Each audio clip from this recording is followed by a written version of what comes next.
Well, I always feel like saying we're back in the saddle, but we say that all the time, so we're just here again. We do. We are we're back in the driver's seat. It's August 1st, 2023. Welcome aboard, everybody. You listen to the Crushing Iron podcast, episode 703. Yeah, it is. It's 7:03, and we're fresh off another camp. I joked. I said I've been to 40 camps. What do you think we've had? Maybe 30? I don't know. But we used to have 3 a year. Remember? Yeah, now we got a lot more than that. Yeah, I was looking at the online 3 national run camps. Yeah, I mean, I think we've had over 800 individual signups for camp since we started doing this in 2017. So wow, people must like it.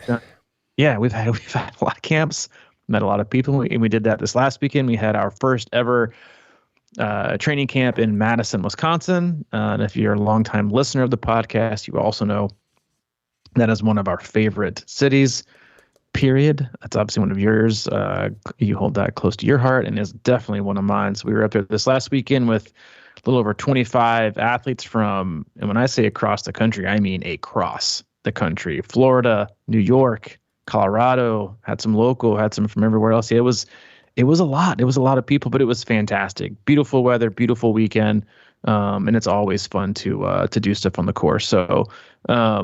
Yeah, so it was a great weekend. We'll talk about that a little more as we get into the podcast. But if it's your first time listening in today, welcome. We appreciate you giving us your time. We know you have quite a lot of options in the triathlon podcast universe and just podcasts in general. Tons of very valuable. So we appreciate you tuning in today. We cover it all. We do swim, bike, and run specific podcasts. We do race recaps and also a lot of race previews. But for the most part, Mike and I as coaches, athletes, best friends, we just sit back, relax, have an open, honest discussion about what we're going through in life, not just as human beings, but also as coaches and athletes ourselves. Mike and I also talk about what our own athletes are going through. Mike and I work with a wide range of athletes all across the globe, from beginner level triathletes looking at their very first 5K or sprint triathlon, all the way up through elite level amateurs trying to get back to world championships, and everyone in between from all over the globe. And we use the feedback loop we have with them and Training Peaks, emails, text messages, and the like to drive the discussion of the day. We also frequently utilize our Facebook group. You can search that, Crushing Iron Group. Answer one simple question. We'll let you right in. Awesome people, fantastic community, solid resource in a sport that is way too complicated and way too confusing. Really not on its own, but with as much noise as you can find on the interwebs, podcasts, and YouTube. It is a great, solid space to get good, actionable information from experienced athletes who have done it all, been on the block, and are willing to, lend a helping hand to help you avoid some of the pitfalls we've all had in our long hobbyist career that is triathlon. So again, be a part of that community. Don't be a lurker. But that's it. We don't have an agenda. That's a lie, because we do, and it's to keep you happy and healthy in your endurance sports journey. Yeah, we don't have an agenda. What that started from, we don't pitch products and. Yeah, we don't do sponsors or ads. No. So, yeah. And it's a good time, I mean, to not have an agenda, because everyone's got one. I mean, this is also true. Everyone has an agenda. I mean, it's a fact. Yeah. Everyone has. But yeah, it was a wonderful weekend. It's always a little nerve-wracking because I want to give a quick shout out to all the campers that came. It was a little nerve-wracking doing a camp in a new city and a new space and doing new things. But it went over awesome. Obviously, little things we can do better on. So that's why we're going back next year. That is up and ready for next year. But it's just, listen, a couple of my favorite highlights. For one, easily and far and away, the people are always the best. This is the most individuals that have ever come to a camp that you and I have never met in our entire life. We always have coached athletes there. We always have non-coached athletes there. But a lot of them are repeat campers. But this one it was more non-athletes and that even had different coaches, but also never been to a camp before.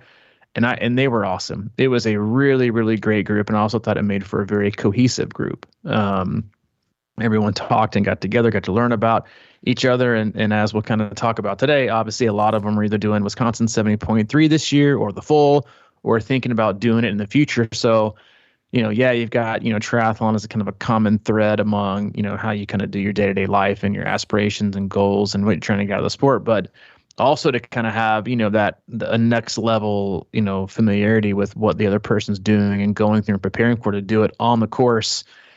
I think it really created a very a more tight knit collective group. It wasn't like our Nashville camp is our most popular tri camp, I think, in general, because I'm doing it the longest. But you got 40 people there, and they're probably training for 19, 20 different races.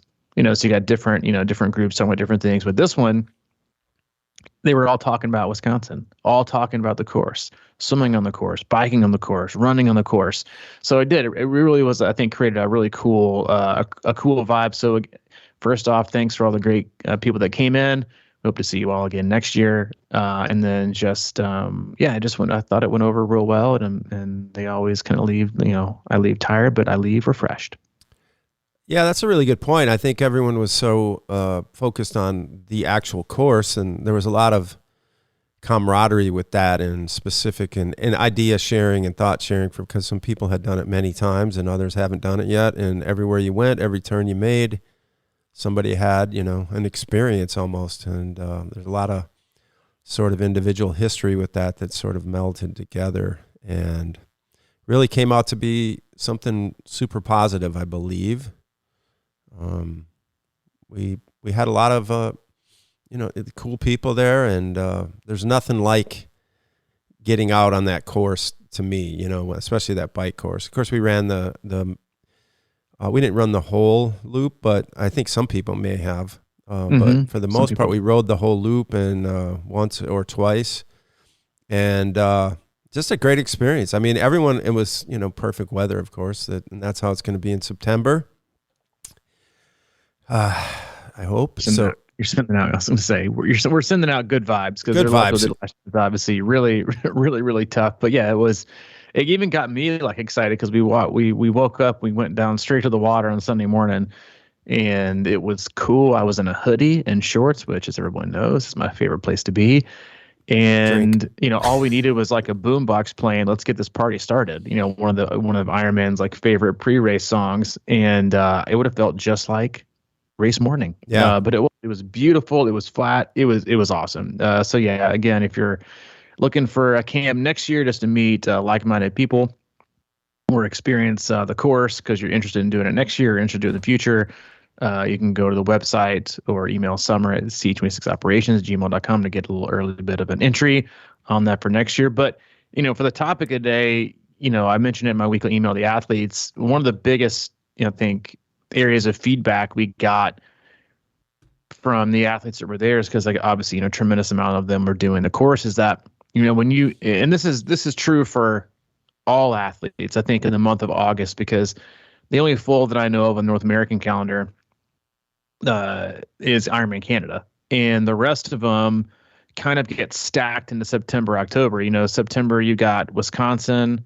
Maryland, Chattanooga, Florida, Arizona, California. You got Kona, you got Nice. I mean, it's once September 1st hits through, Thanksgiving in November, it is Ironman Central. They are all stacked. And so August, it really does provide not a down period for racing, but for athletes who are in kind of the thick of it. You've been training for, a 70.3 or a full distance or your big race or even a marathon. You have endured not just some of your hardest and biggest training, but you've also endured it in the hottest, most oppressive time of year so far. And now you're getting into the month of August, where it will be, without question, probably the most oppressive, right? You might get a little, spells here and there of what fall might feel like. Kind of, we got this weekend in camp. We got Friday, which was just oppressive, nasty heat. And then the next morning, it was beautiful. You're just rocking out like in a hoodie and shorts. So you'll get that, but you're fatigued, right? You've been trying to stay mentally and emotionally focused for a long period of time. And for those of you that are parents, you've got school coming up, which is a whole different kind of transition period, and kind of I always feel like, as a parent, just when you kind of get in the groove of summer scheduling, it's done. And then you're right back to school and school scheduling and routines and sports schedules and stuff like that. So it's a challenging time of year. And again, as you've gone through the majority of the year, and if you've got a race in September and October, November, this is a great month, I think, to not just rejuvenate where you are physically, because that should hopefully be built into your training calendar, whether you have a coach or yourself coach working off a plan. But one of the biggest pieces of feedback we got from the athletes was that they really, really needed like that emotional, mental recharge. Triathlon is such an isolated sport. It can be so incredibly lonely, even if you are, training with, a small group. You really only see them on probably Saturdays and Sundays. You're not going to see them Monday through Friday. Then you go back home, and I mean, yes, you might have a supportive spouse and supportive kids, but they're not asking you 24/7 about how's your training going? How are you feeling? Are you nervous? What do you think about this? What have you done in the past? Like, you kind of go back into your shell.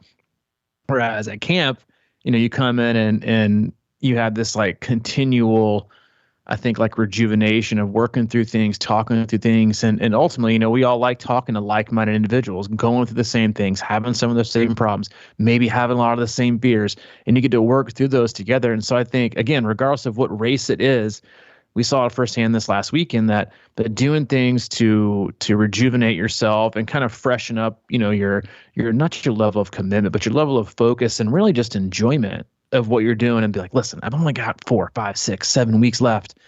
I got this, and I'm still excited about it. I'm not dreading it, because we've used the analogy before that, Ironman, can seem a lot like, for those of us that are married.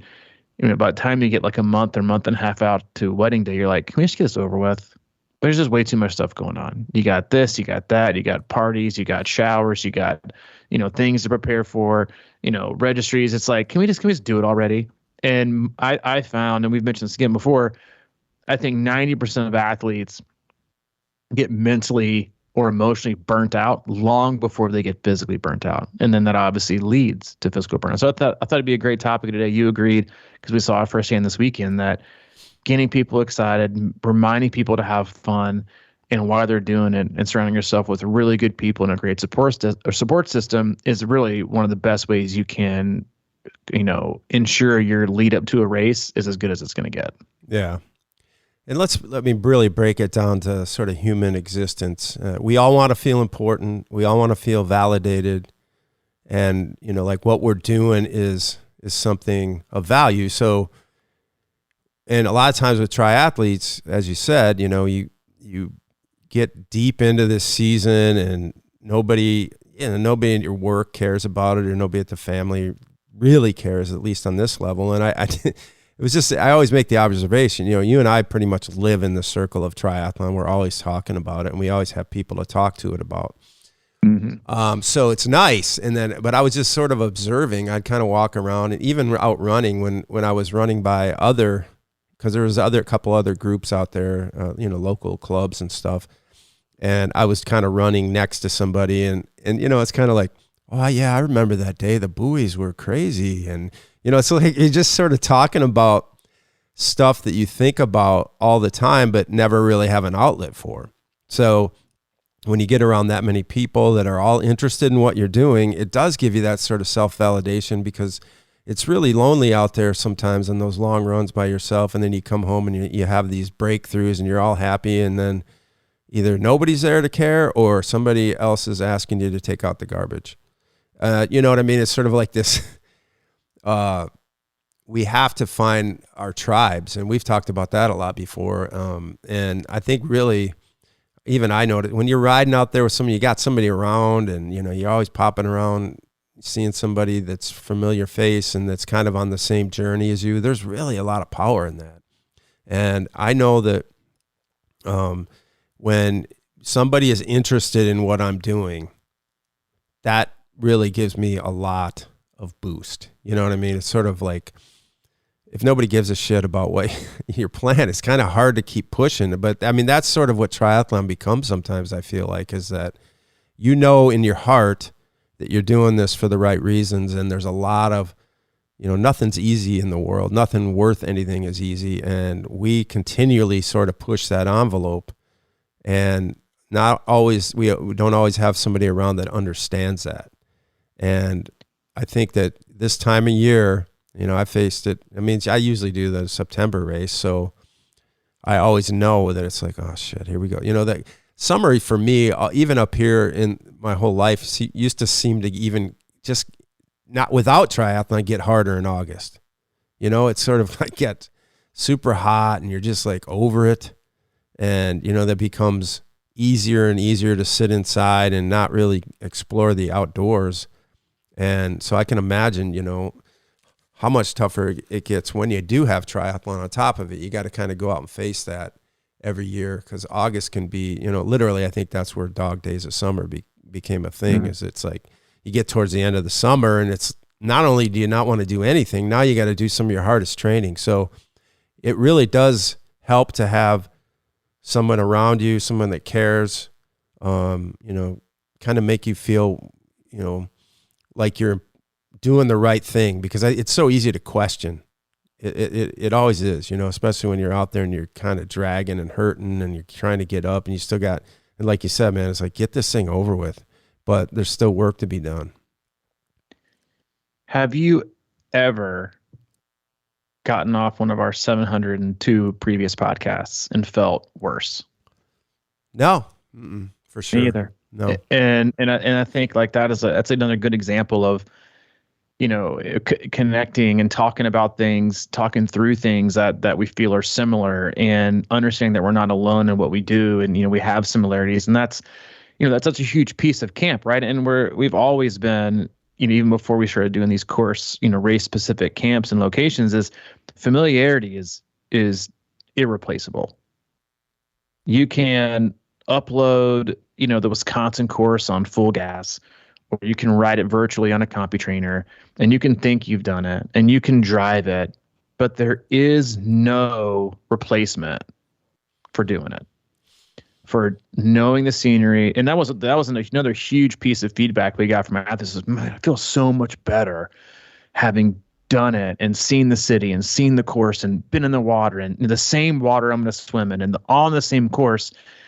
It is a giant confidence boost, because you're around people and you can see it, feel it, and believe it in person, in real life, right? Which is something that I think people avoid these days. Mm-hmm. And it's not the same as online. It is not the same as reading the athlete guide. It is not the same as driving the course. It is not the same as being a part of the message groups. And, you know, there's so much gravel on road, you know, 1933, you know, state line. It's like riding the cobblestones, the Paris-Roubaix, you know, which is one person's cobblestones and the other person's smooth road, you know. And then you got to watch out for this. And so you read and you get like all this extra anxiety in your head. You get all this extra angst. You get all this apprehension. And then what that does is it just feeds your self-doubt.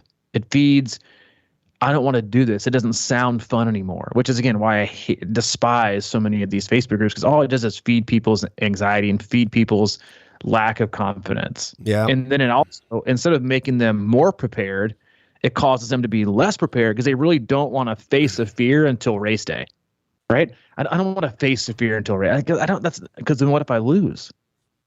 What if I don't do well? What if I panic in the swim? Then I'm going to go back and have that same panicky feeling. What if I get on the course and it's harder or bumpier? Then what I'm going to do? Every single person that got done said they were so happy and it was so much easier than they thought. They did so much better. They made it up hills they had never made it up before. They got flat tires. They changed flat tires. They got back on with their day. They learned how to, you know, attack the hills. Reading is fine. Watching videos is fine. Reading reviews is fine. But there is no replacement for doing it. Period. And we've gotten so obsessed that, you know, we have to be specific, very, very, very specific with our interval rides. We have to be very, very, very specific with, you know, our structure and doing it on our indoor trainer and doing this and doing that. But listen, when you can get a group together, when you can get even a few buddies together, if you can't make it to a camp, familiarity is crucial, because you know what? The more you can feel like you're at home, the better. And that's one of the feelings I have when I go to Madison. I'm going to stand there, you know, out looking at the water. You check into your hotel. Feels like home, because you've been there, you've done it, you've felt it. Even just like knowing places to like walk to eat. These things seem insignificant, but some of the biggest like areas of anxiety for athletes is being away from home and not knowing where to go, you know, where to go to eat, what the hotel looks like, what its real proximity is race day, what walk are you going to choose, this meander around town, what does transition really look like, what is the flow like, what's the actual run course like, what's it going to feel like, what's it going to look like. I know I read on the map that the elevation is this and it looks steep, but it's not that steep, or this is steeper than I thought it was going to be, or the road, everybody says the road's super bumpy, but I didn't think it was that bad. You can read all that, you can consume all that, or you can check off every single box. Every single box. Know what it feels like. Know what it looks like. Be around people, right, that have some of the same fears and experience. I mean, it was awesome, I thought, because we had such a wide range of athletes from experience levels, from athletes that are averaging 13 to 14 miles an hour all the way up to, around 20. We had a former professional athlete that was there. We had athletes who had been on the podium there before. And it was great to see them, also like taking charge and giving advice to some of the newcomers. It was like, just follow me. I'll show you what to do. I'll show you how to hang. I'll show you what to do. Gear down, giving it, and then going back out and doing it again. You can't do that at home. You can't do that again, it's so different, right? And then in doing things, and it's like, to me, it's like the difference in connecting via Zoom than connecting via coffee. Zoom is a little bit better than a phone call, but it's not that much better. But the difference in meeting on a Zoom versus meeting in person for a coffee, light years difference. Mm-hmm. Light years difference. It's natural. It's familiar. It's flowy. You get more out of it. It fills your cup more. And it's such a huge benefit to do these things and to put yourself in that situation, even though, and let's you and I be totally honest. It's nerve-wracking for us to put on these camps. I think we probably put on more camps a year than any other coaching company in the United States.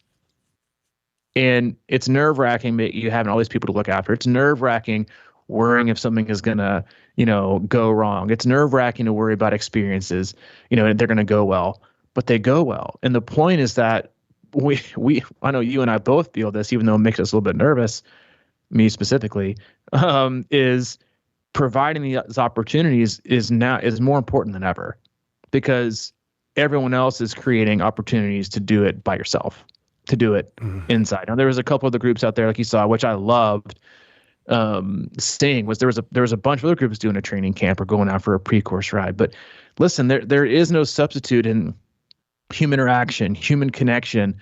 And then again, like you said, and you touched on it, like connecting with people who are going through the exact same thing. Yeah, I was worried about that hill too, but I didn't think it was that bad. Do you think it was bad? No, I didn't. You get in the water, and like, to me, visualizing race day, to me, is all about the start. And Wisconsin offers, I think, one of the best experiences for that of any race, maybe across the world, but especially in the U.S., where you can get in the exact body of water at the exact spot you're going to start your race at the exact time of day, and see exactly what it's going to feel like, and picture yourself what it's going to feel like when I get in the water. What direction am I going to swim? I can swim the course. You can swim the whole course if you want to. If you're doing the full, like 2 days before, the course is out. To see it, to feel it. This is the walk I'm going to do to transition. The walk up the ramp, going up the helix, the conference rooms, the ballrooms they have. Are you checking in? This one, it's all so familiar. And I think that's why Wisconsin has always been so popular to be around for such a long period of time, is that the city itself and the course and the layout just provides itself to access, right? There's so many people doing it. And I think there's, yes, the city is great. It's kind of like, what happened to chicken before the egg, which came first, is that I think the welcomeness of the city and the roads and the access that you have to run the course, swim the course, and ride the course keeps people familiar. They keep coming back because they keep enjoying themselves and they can do better. A lot of people don't like unknowns. Yes, people like experiences. Yes, people like doing new things, checking things off the bucket list. But there's just so much to be said. I mean, this will be your 6th time? Doing 5th, maybe? 5th, yeah. I mean, like, athletes there have done it 6 or 7 times. They're always back. It's just, I think it's special for that reason. And I think every athlete should have that experience, whether it's an on-site exact camp on the race course, but getting out there, feeling race conditions are like, there is no replacement for that. I'm going to miss my structured ride. Get experience, get familiarity. And then most importantly, like we said, deal with some people. right? That'll help bump up, you'll get a fitness boost for sure. But I think one of the most underestimated pieces of training is how your mental and emotional energy, right, in a positive direction, that helps everything else seem easier. You could feel as fresh as a daisy one day from the neck down, but if you've had a really, really hard day at work, you're struggling with training, no one cares about what you're doing, you don't know how you're going to do, it's a race course you never heard about, you're more than likely to have a really shitty workout. Versus you feel really good, you're optimistic, you're positive, you're feeling good. Even if you don't feel great, you're going to find the positive in it. And that's what really Ironman training is, because a lot of it's monotonous, a lot of it's boring, a lot of it's can be draining, especially if you're doing it alone. So, find ways, again, and maybe if it's not this year, next year, early or late, find ways to connect, find ways to do things with people, because your body will thank you, but 100% your mind and your heart will thank you. Yeah. I mean, you really hit on it, man. It's like the confusion or the unknown. Those are the things that really lead to depression in my mind. Like if you don't know, if you can't figure out a problem, you got something going on with you, and things are down in the dumps, and if you don't find a solution, it's really deflating, And I think a lot of people that come to these camps, we get out and then you start seeing other people, you ask questions or whatever, and then you start kind of like, oh, well, I'm not the only one that thinks about this. And, it's like one of my biggest things with my athletes is to get on the phone and let's figure it out together. Because, I mean, you don't always have the solution, but I think when you can kind of bounce it off people, and that's the thing about being in our own heads all the time on long runs and long rides, if we don't have somebody around or whatever the case may be, you start kind of like clanking all these ideas around and it gets confusing or whatever. And like you said about showing up and actually seeing it, it takes, that fear of the unknown away. I always think about that when I think about, going like, when I used to go to, first time I really went to New York as an adult, the city, and stayed downtown, that shit's intimidating. But once you get there, it's just sort of like just another place. I mean, most cities are like that, but if you hear all the bad stuff, and of course there's always bad stuff out there. And of course, like you said, in the Facebook groups and stuff like that, people, I feel like they just try to put that shit in there, I just noticed, like you're saying, there's gravel on the bottom of the hill, and like, what is that really? And you asked me about that because you had heard a few people say that. And I said, yeah, I was out here riding the course. I mean, there's some, sometimes it rains and gravel gets swept, into the road or whatever. And it's just not that big a deal, but it becomes this massive deal in your head if you're just reading about it. And then there's 35 comments about it. Yeah, I almost wiped out and all that kind of stuff. Yeah. I mean, that's riding, right?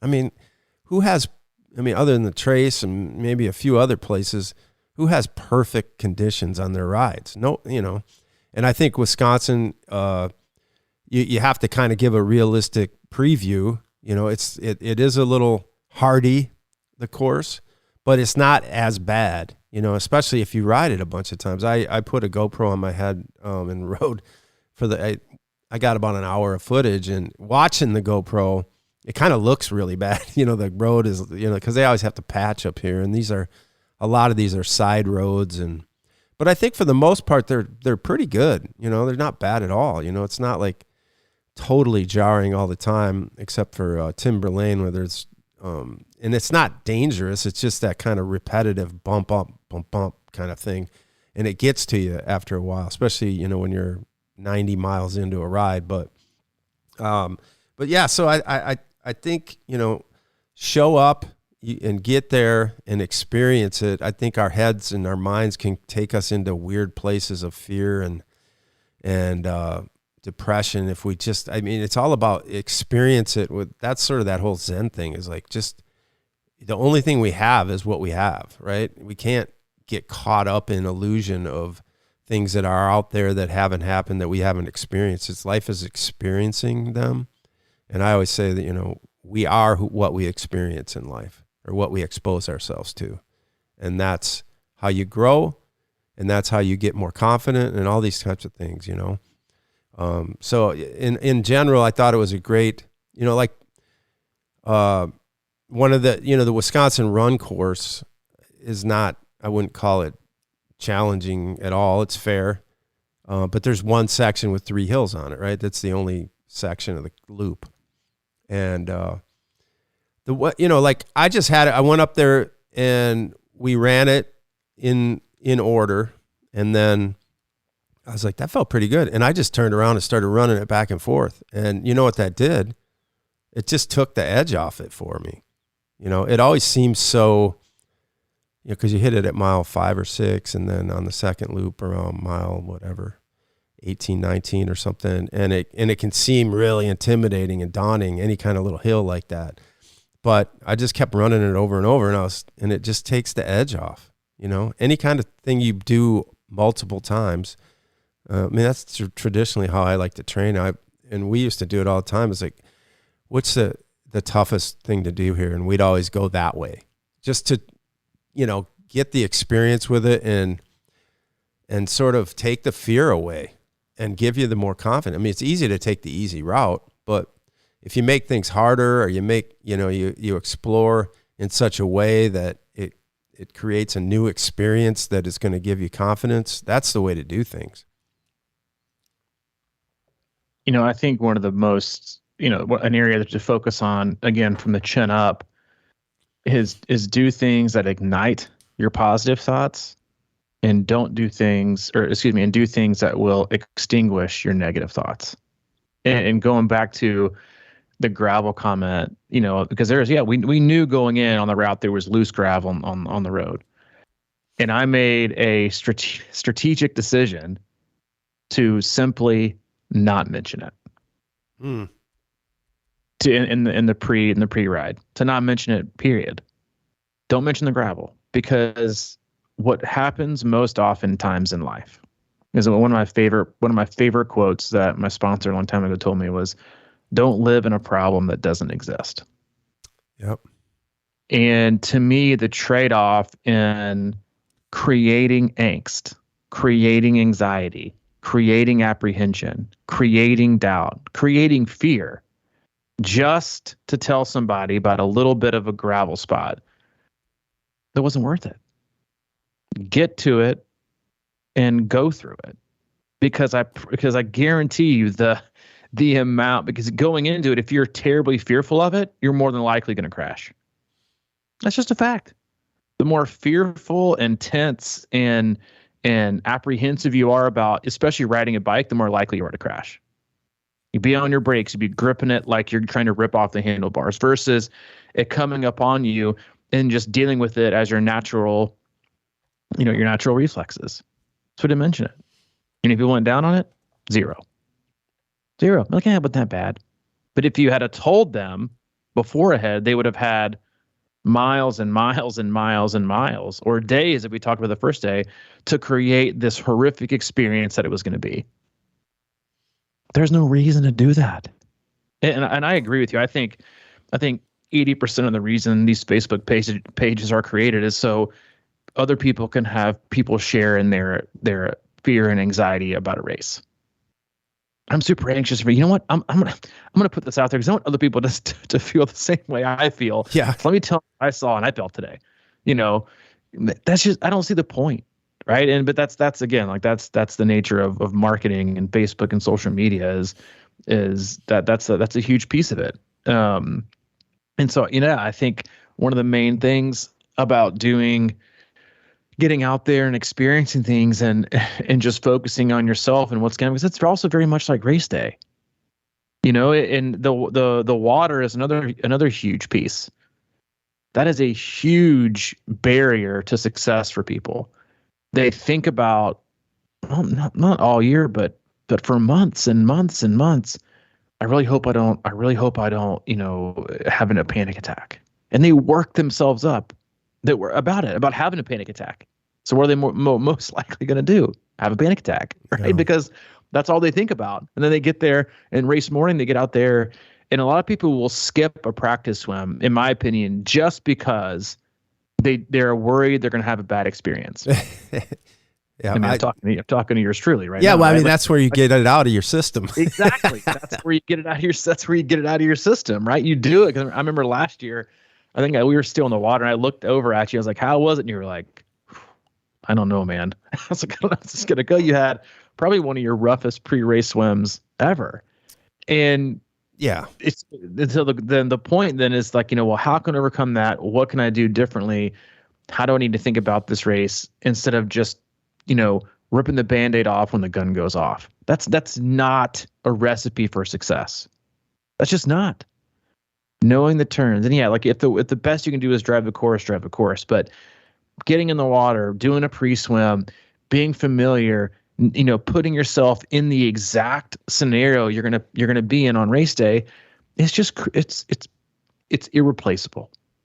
And so as much money as athletes will spend on gear and on rentals and in hotels and all these things leading up to a race, find a way to get to the course if you can. Ride it, swim it, run it. Feel it. And you will find there will be nothing better than that experience, because you'll come to race day and it won't be new. Nothing will be new. No experience will be new. It'll be familiar. And then again, if you can, do it with people that are feeling the same things, going through the same things, might have the same fears, because the people that are there and the people you surround yourself with, if they are talking up, again, going back to Facebook pages and just people in general, and I've said this before to other athletes, like, I'm not participating in your anxiety. I'm just not doing it. I'm not participating in your fear. I'm going the different direction. So you can go somewhere with it, because all you're doing is, again, trying to fuel negative thoughts, to fuel fear, instead of trying to doing things to extinguish it. It's the same thing goes with people who like to gossip. Gossipers like to talk to people who like to gossip, and that's all they do. Talk about people. People who don't, they don't talk to those kind of people. So when you're trying to get in the right headspace to focus on your day, focus on what you need to do, we talk about this leading into races, is you really have to kind of like narrow and kind of close in your circle. Make it people who are going to fuel that positive feeling, that positive nature that you need to have to go into a race day, not the ones that are going to keep talking, oh my God, they changed the course. Ugh, I can't believe, this is why Ironman's the worst. As you're signed up for 19 Ironman races the next 3 years, or your AWA gold status, it's all to find negatives. Go with the flow, and go with the flow that you felt before, because that's the best thing you can do, and do it and put yourself in a happy and healthy area. When we say happy and healthy all the time, that could, you could say that that's just for your body, but also be just for your mind. Not just happy, internally and healthy with your body, but also a happy and healthy mind and a happy and healthy soul going into these races. You can't be in a better spot. It's like the people that line up and they're just really grateful, but they're there. They see honestly no opportunity for negativity or anything bad to happen, because they feel like they've already won.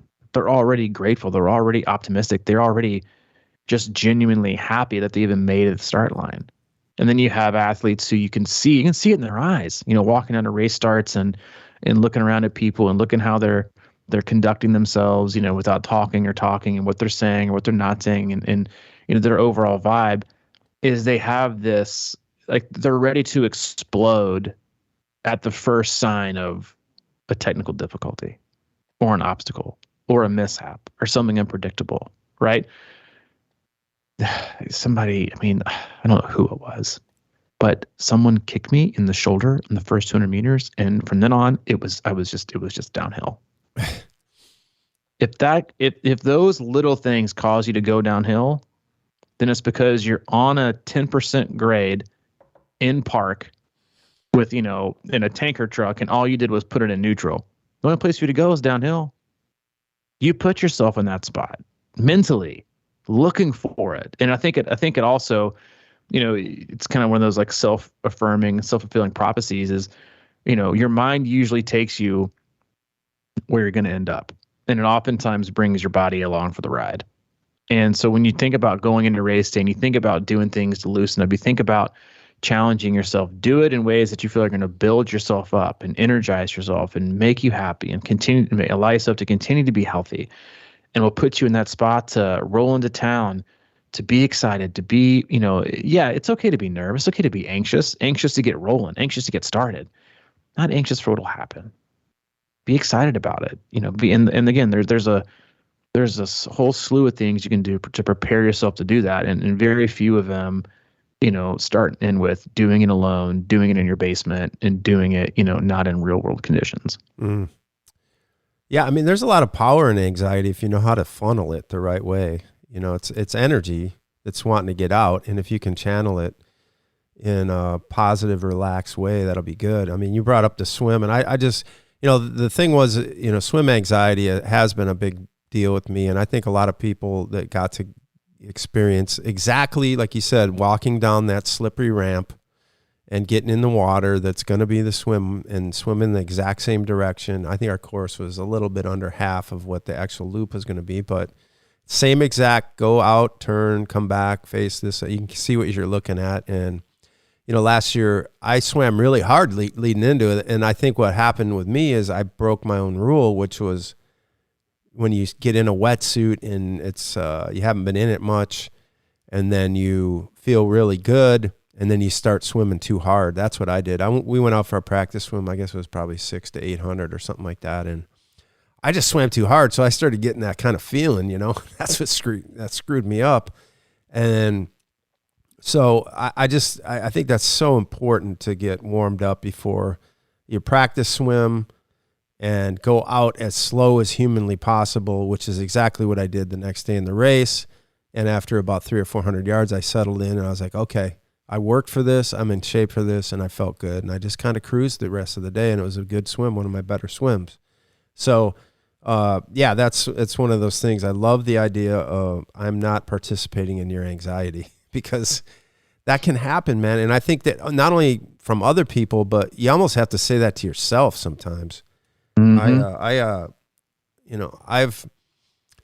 I deal with, like one of the biggest fears a lot of people, you just want to be healthy going into the race and not sick. And I've been sick before, but now I just think I just don't acknowledge that anymore. I just, I talked to some of my athletes about this, but so if you're not feeling good, it's just you're cleansing. Think of it as a positive step.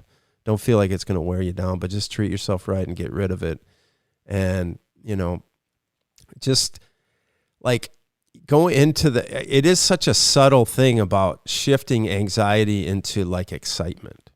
But how do you do that? I mean, I think that's stuff you have to work on. And I think going to camps like this where you're a little bit intimidated by it or afraid of new people or not sure what to expect, those steps train you to sort of transfer your anxiety into purpose and calm. And it's really, we have all these emotions, and it's just about can you change that emotion into something positive? Because it really is it's just an energy flow that's going through that's getting stuck in the wrong part of your brain or something like that. So, when I talk about like meditating or just my theory of just don't think about it, things like that. If you've got anxiety and you're hyped up and you can't do you've got a lot of energy that needs to be transformed into some other part of the body or other part of the brain. So I just, again, this is something I don't quite understand from a biochemistry perspective, but I know it's possible.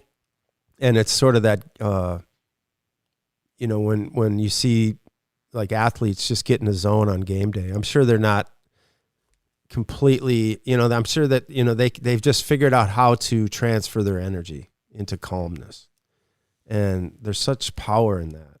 I've talked about it before, because like race anxiety is legit. It's like you're hyped, everybody's around, you're pumped up. And if you can't control that, it's going to go haywire. Mm-hmm.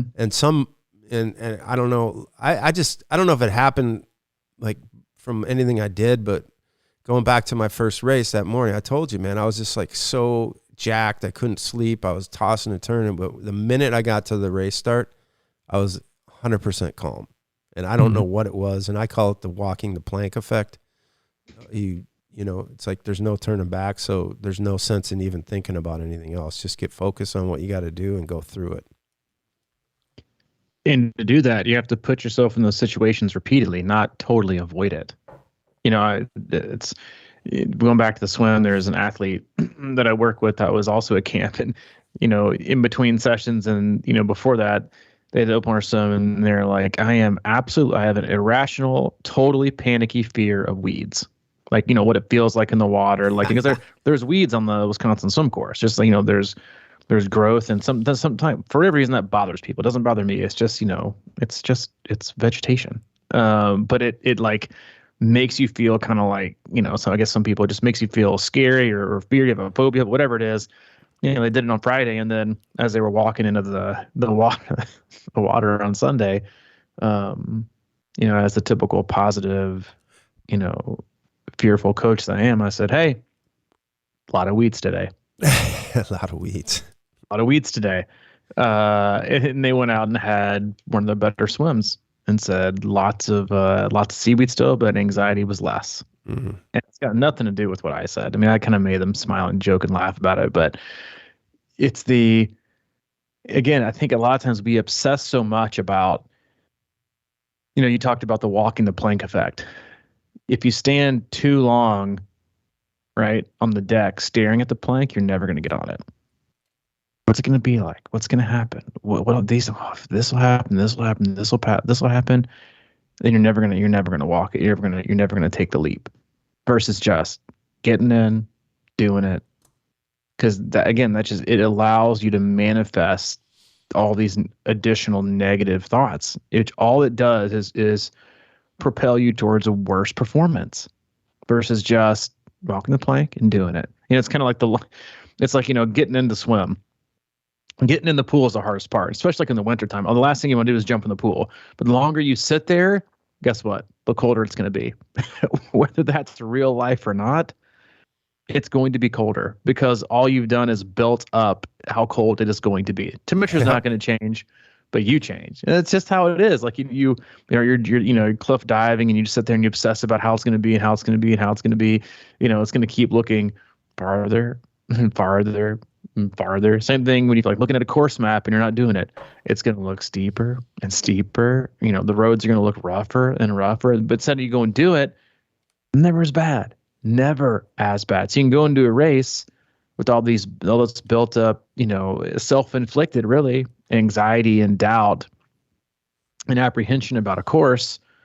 And regardless of what kind of fitness you have, regardless, if you go into it and you're feeling and thinking all those things, you're already losing in my opinion, a fairly significant percentage of performance, because that's where your head is. And what you can do instead of that is replace those with experiences, with overcoming, right, obstacles. And like we had an athlete again at camp this year who didn't make the bike cutoff a few years ago, had to walk up a few hills, had ridden the course at all since then, 2 years in the making, did the loop twice because I made him, and made it up every hill. So you went from unknowing, kind of thinking you can get up the hills when you do it this September, because the last thing you felt and you heard and you've been thinking about was defeat. You've hoped you can get up them. I think I can. But what's always going to be there and kind of permeating below the surface is, but you didn't last time. But you didn't. I know you think you can, but you didn't. And you probably can't this time. And that would have been it. Instead of,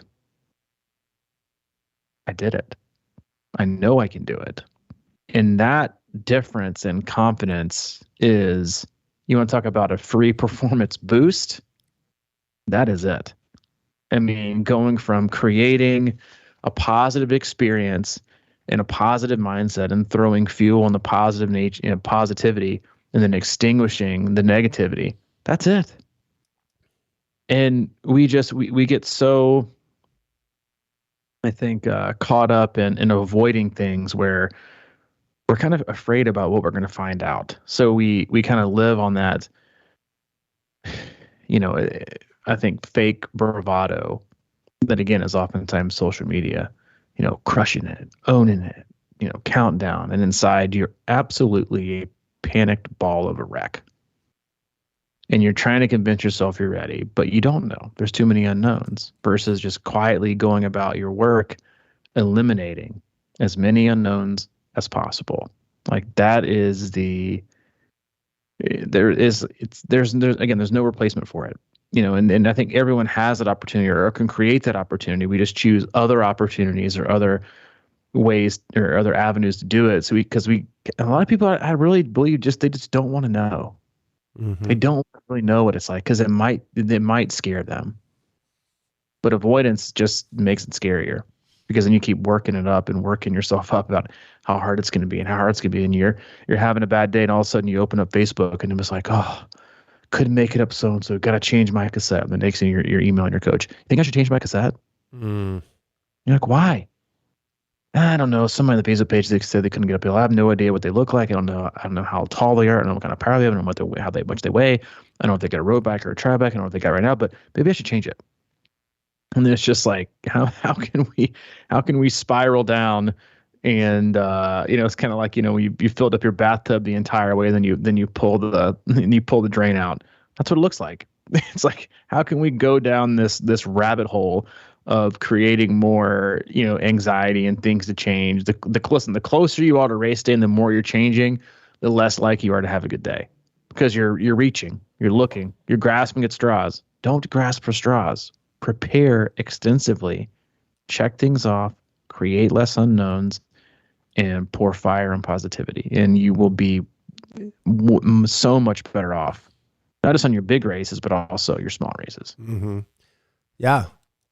You got to get out of your head. And I think that's what happens. A lot of us is that we're alone in the process, or we feel like we're alone in it. And then you're right. You go on social media and like you see one thing and it just sticks there and you can't get rid of it. And, it's like any course that you're doing, if it's a Wisconsin course and you're intimidated by the hills, I mean, if you can't get to the course, like my thing always is go to the hardest hill on that course and just do it over and over. And then you got it, right? Because nothing else is going to be worse than that, or whatever that means in your neighborhood, or doing things like that. I mean, it goes back to swimming. When you started us out, our first Wisconsin, me and the guys, and you basically had us beating the shit out of each other in the water all summer because of the mass start, and by the time summer, the end of the summer was there, it was just common. It wasn't even a thought process. I mean, every one of us lined up right in front. We're like, bring on the contact, and it was a little bit brutal, but it didn't intimidate us. And we were confident that we could get through it. And that's what you got to do. You got to do things that are harder than what you're going to do. And then you got it. I don't know. Get out of your head. I mean, you do know. You just said it. Okay. Yeah, I mean, I think you nailed it. I think that'll wrap it up. Okay. You know what? Thursday, we'll do a little race strategy outline for Wisconsin. We usually do it like the week of the race, but figure if we do it a little bit earlier, we'll give people a little bit extra things to think of. That way they can prepare in a much fuller extent. That's one of our team races this year. So you'll be out there racing. I'll be up there supporting for the 70.3 and the full. And we'll have a practice one. We'll announce those details closer to race day. But, obviously the team will come. But if you're a listener, come on down. We'd love to see you and meet you and hopefully help you have a good day. And if you're interested in coming up next year and being part of the camp, I don't think that is on the website yet, but you can email Summer for more info. That's c26operations@gmail.com. As always, we love you guys. We appreciate you. Hope you have a great rest of the week. We'll see you on Thursday. And as always, you can go to our website, c26triathlon.com, and there's our one-stop shop for all things coaching, camps, and community. If you need anything from Mike, he is available, CrushingIron@gmail.com. If you need anything from me, c26coach@gmail.com. All right, buddy. All right, dude. See you Thursday. Hang in there, everybody. It's the dog days of summer, but get going. Yep. We love you. Talk to you later. See you.